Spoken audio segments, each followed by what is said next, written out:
السلام علیکم ورحمۃ اللہ وبرکاتہ۔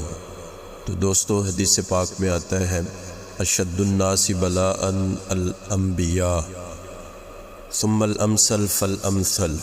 اس حدیث کے اندر ان لوگوں کے لیے اللہ کے نبی کی طرف سے بشارت ہے کہ جن پر کوئی تکالیف، مصیبت، پریشانی، حالات کا دباؤ اور بیچارے ہر طرح سے تنگ دستی کے عالم میں، پریشانی کے حالت میں اپنا وقت گزار رہے ہیں، اور لیکن ان کا تعلق اور ان کا رجوع اللہ کی طرف سے ہے، اور اللہ سے مانگ کر ان پریشانیوں کو، ان حالات کو دور کرنے کی فکر کر رہے ہیں، تو ان کے لیے دوستو اس حدیث کے اندر اللہ کے نبی کی طرف سے بشارت ہے۔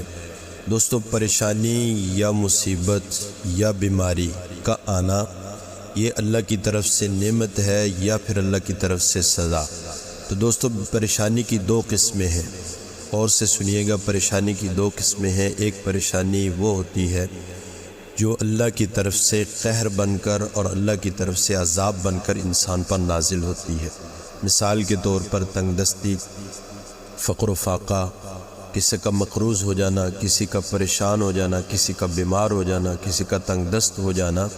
تو بعض دفعہ یہ حالات اللہ کی طرف سے قہر بن کر اور اللہ کی طرف سے عذاب بن کر انسان پر نازل ہوتے ہیں، چونکہ اللہ تعالیٰ قرآن پاک کے اندر ارشاد فرماتے ہیں وَلَنُذِيقَنَّهُم مِّنَ الْعَذَابِ الْأَدْنَىٰ دُونَ الْعَذَابِ الْأَكْبَرِ لَعَلَّهُمْ يَرْجِعُونَ۔ دوستو، گناہوں کی سزا تو اصل تو اللہ تعالیٰ نے قیامت والے دن ہی انسان کو دینی ہے، لیکن اللہ تعالیٰ کلام پاک کے اندر ارشاد فرماتے ہیں کہ کچھ تھوڑا سا عذاب ہم ان لوگوں کو دنیا میں بھی چکھاتے ہیں، تاکہ کیوں چکھاتے ہیں؟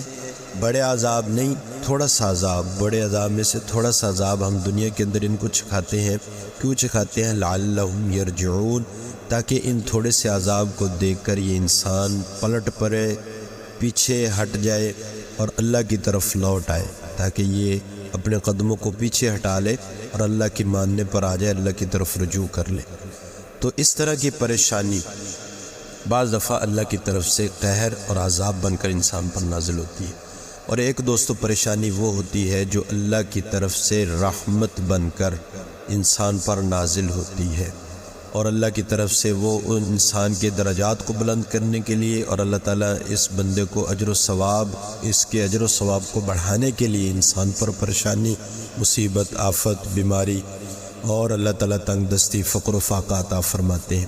اب سوال یہ پیدا ہوتا ہے کہ کیسے پتہ چلے گا کہ یہ جو مجھ پر پریشانی یا مصیبت، آفت، تنگ دستی آئی ہوئی ہے، آیا یہ پریشانی اللہ کی طرف سے رحمت ہے، اللہ کی طرف سے یعنی درجات کے بلند ہونے کا سبب ہے، یا اللہ کی طرف سے یہ قہر اور عذاب ہے؟ اس کی کیسے پہچان ہوگی؟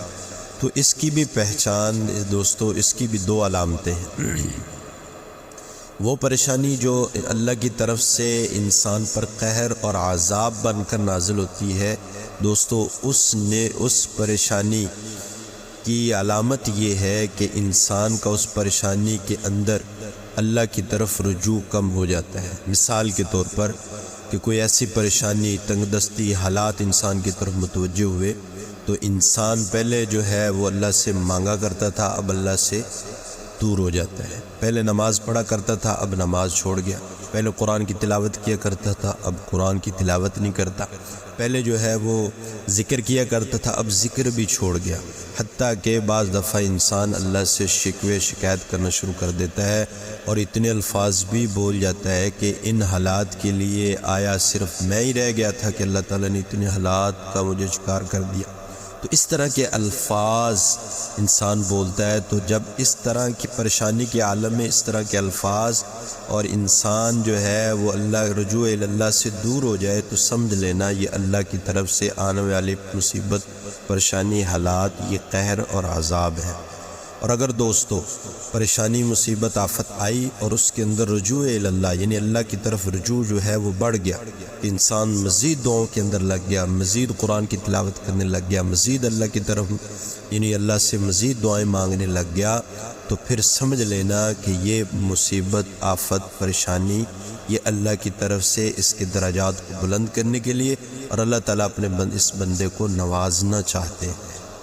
تو یہ دو علامتیں ہیں۔ اب ہر بندہ اس اپنی آنے والی مصیبتوں پریشانیوں کے اندر ان دونوں علامتوں سے اپنے پریشانی کو پرکھ سکتا ہے کہ یہ آیا یہ پریشانی، مصیبت، آفت، تنگ دستی، حالات میرے اللہ کی طرف سے عذاب ہے یا اللہ کی طرف سے یہ رحمت ہے، یعنی اللہ تعالیٰ اس بندے کو نوازنا چاہتے ہیں، یہ درجات کے بلند ہونے کا سبب ہے۔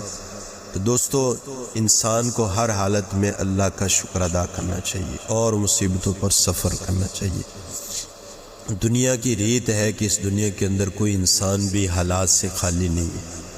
چنانچہ حضرت خضر علیہ السلام کے پاس ایک شخص آیا اور آ کر عرض کی کہ اے اللہ کے پاک پیغمبر، آپ میرے لیے دعا کیجئے کہ اللہ تعالیٰ مجھے زندگی میں کوئی پریشانی نہ۔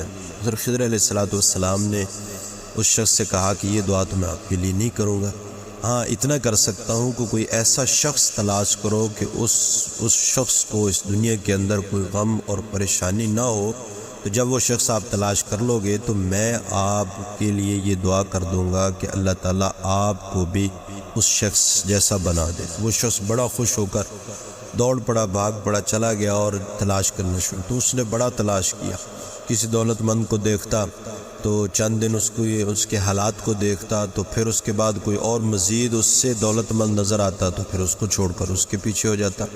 تو بڑا اس طرح اس نے تلاش کرتے کرتے کرتے کوئی اس طرح کا کوئی آدمی نہ ملا کہ جس کو کوئی پریشانی یا غم نہ ہو۔ تو چنانچہ وہ ایک جواہری یعنی زرگر، جس کا ہیرے جواہرات اور اس کا کوئی ایسی دکان تھی دوستو، اور اس کا ایک محل تھا، اس کے خدام تھے اور اس کے آس پاس نوکر چاکر ان کا ڈھیر لگا ہوا تھا۔ تو اس کی نظر اس پر پڑی تو اس نے کہا ہاں یہ بندہ خوشحال ہے، اس کو کوئی غم نہیں، اس کو کوئی پریشانی نہیں۔ تو میں جا کر خضر علیہ السلام کے پاس جاتا ہوں اور کہتا ہوں کہ مجھے اس وہ جو جواہری ہے یا وہ زرگر ہے اس جیسا اللہ تعالیٰ مجھے بنا دے کہ اس کے پاس محل بھی ہے، مال بھی ہے، خدام بھی ہیں، نوکر چاکر بھی ہیں، کاروبار بھی ہے، تجارت بھی ہے، سب کچھ ہے، وہ خوشحال۔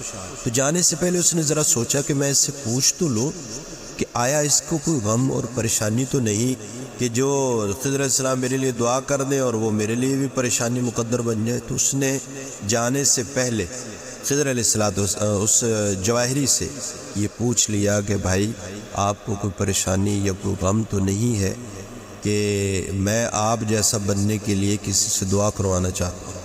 تو اس نے یہ بات کہی کہ اس نے اس کو پکڑا اور علیحدہ تنہائی میں لے گیا۔ اس نے کہا بھائی جتنا میں پریشان ہوں شاید آپ وہ پریشانی سن بھی نہیں سکتے۔ اس نے کہا وہ کیسے؟ اس نے کہا یہ 3-4 بیٹے جو میرے چل پھر رہے ہیں خوبصورت نوجوان، یہ اس نے اپنی اہلیہ کی، اس نے اخلاق، اس نے یعنی اس کے بارے میں اس نے اس سے گفتگو کی۔ اس نے کہا یہ میرے نہیں ہیں بلکہ یہ جو نوکر چاکر خدام ہے یہ ان کے ہیں، یہ میرے نہیں۔ تو میں ان کو دیکھ دیکھ کر مجھے پتہ ہے جو میرے سینے میں آگ جل رہی ہے وہ آگ، مجھے پتہ ہے کہ اس آگ کی کیا تپش ہے، اس کی کیا گرمائش ہے، یا میرا سینہ اندر سے کیسے کھول رہا ہے۔ بظاہر تو میں خوشحال اور بڑا مال ہے میرے پاس، خدام ہیں، نوکر ہیں، چاکر ہیں، لیکن میرے گھر کی حالت یہ۔ اب وہ شخص وہاں سے تو خدارہ اس شخص نے کہا کہ میرے جیسا بننے کی اس نیک آدمی سے دعا نہ کرانا بلکہ کوئی اور دیکھو۔ وہ شخص وہاں سے اٹھا۔ تو پھر کسی اور وقت میں خضر علیہ السلام سے ملاقات ہوئی تو خضر علیہ السلام پوچھا کہ بھائی تو میرے پاس آیا ہی نہیں، مجھے کوئی ایسا شخص ملا ہی نہیں کہ میں اس جیسا کے لیے آپ سے دعا کرواتا۔ تو خضر علیہ السلام نے فرمایا کہ ملے گا بھی نہیں، میں نے تو پہلے آپ کو بتا دیا تھا کہ دنیا میں کوئی ایسا شخص نہیں کہ جس کو کوئی غم نہ ہو، کوئی پریشانی نہ ہو، کوئی حالات کے اندر گھرا نہ ہوا۔ تو دنیا حالات، اس دنیا کی ریت ہے کہ ہر انسان حالات کا شکار ہوتا ہے، یا پریشانی ہوگی یا غم ہوگی یا مصیبت ہوگی یا پریشانی ہوگی، کچھ نہ کچھ حالات انسان پر آتے ہیں۔ چونکہ اللہ تعالیٰ قرآن میں ارشاد فرماتے ہیں وَلَنَبْلُوَنَّكُمْ بِشَيْءٍ مِّنَ الْخَوْفِ وَالْجُوعِ وَنَقْصٍ مِّنَ الْأَمْوَالِ وَالْأَنفُسِ وَالثَّمَرَاتِ وَبَشِّرِ الصَّابِرِينَ، کہ ہم تمہیں آزمائیں گے، کبھی بھوک دے کر، کبھی خوف دے کر، کبھی پریشانی دے کر، کبھی مال میں کمی دے کر، کبھی مال زیادہ کر کے، کبھی کم کر کے، کبھی رشتہ داروں کی کمی، کبھی ملنے والوں کی کمی. تو یہ چیزیں دیکھ کر ہم تمہیں تمہاری آزمائش کریں گے. دنیا آزمائش کی جگہ دوستو، یہاں بدلہ نہیں چاہنا. تو آزمائش تو اس پر صبر کرنا. اللہ صبر کا حکم دیتا ہے. وبشر الصابرین الذین اذا اصابتهم مصیبہ قالوا انا للہ و انا الیہ راجعون. اللہ پاک فرماتے ہیں میرے ان صبر کرنے والوں کو بشارت دے دیجئے کہ جن پر کوئی مصیبت آفت آتی ہے تو وہ کہتے ہیں ہم اللہ ہی کے ہیں اور اس کی طرف پلٹنے والے ہیں. اولئک علیہم صلوات من ربہم ورحمہ واولئک هم المہتدون.